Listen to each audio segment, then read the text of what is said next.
9 sa 10 mga nagre-retirong mga magulang dito sa Pilipinas ay umaasa sa government pension pero kulang ang pensyon. Kaninong aasa? Siyempre, sa mga anak 64% ng mga breadwinners ay nagsasabi hindi sila nakakaipon dahil sa perang pinapadala. Videos that will make you wealthy and debt-free.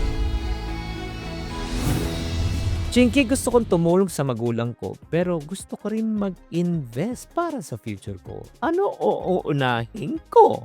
Nako, kung yan naguguluhan ka, pag-usapan natin sa episode na ito. So tune in, don't tune out. Alam nyo mga kapatid, ang pagpili sa pagtulong sa mahal sa buhay or uunahin muna ang iyong sariling kinabukasan ay isa sa pinakamahirap na desisyon. Kasi alam mo, sa totoo lang, ang income po natin ang limited eh. Ang pagtulong natin po naman ay unlimited. Kaya nga ito yung importante na kailangan masabot natin sa araw na ito. Ano ang pwede natin gawin na pwede natin pagsabayin ba or unahin muna ang isa? Okay, para sa mga tao na naguguluhan po, 5 practical na paraan na pwede natin gawin para ma-achieve po natin ang goals na yan. Number 1, unawain nyo muna ang tunay na sitwasyon ng magulang mo. Ang katotohanan po, 9 sa 10 na mga nagre-retirong mga magulang dito, especially sa Pilipinas, ay umaasa sa pensyon, sa government pension. Pero alam po natin, kulang ang pensyon. Pag kulang pensyon, kaninong aasa? Siyempre, sa mga anak.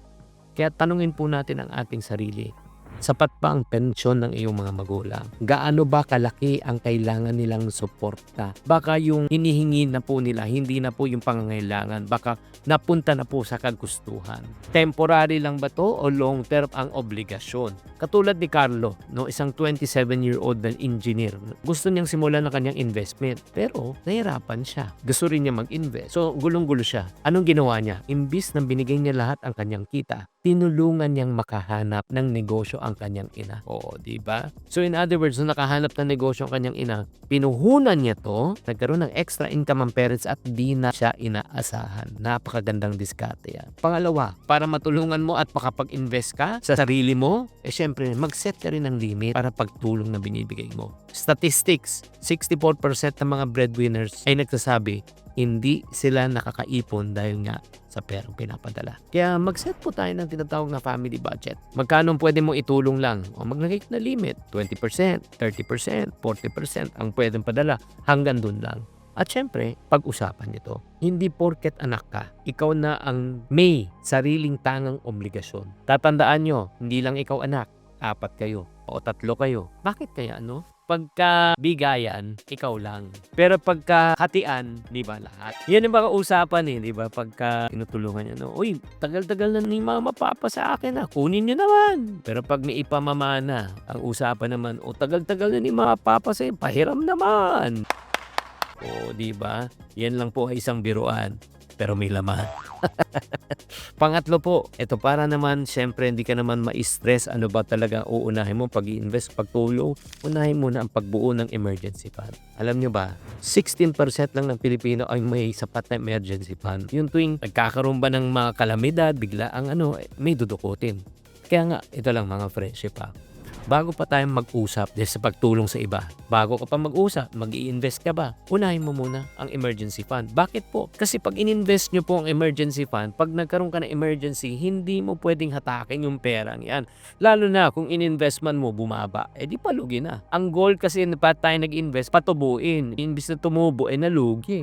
Kaya nga wag na wag yung gagalawin ang inyong emergency fund. At bago kayo mag-invest, make sure may emergency fund. Kaya nga Nazir, Baris, MJ Vlog, and Ronnie Clidoro, may emergency fund na ba kayo? Let's go to number 4. Should you support your parents or start investing? Sabihin ko po sa inyo, pwede kang tumulong pero mag-invest ka na rin kahit maliit. Sabay mo. Kasi alam mo sa totoo lang, mas maganda kung nag-i-invest ka habang maaga pa.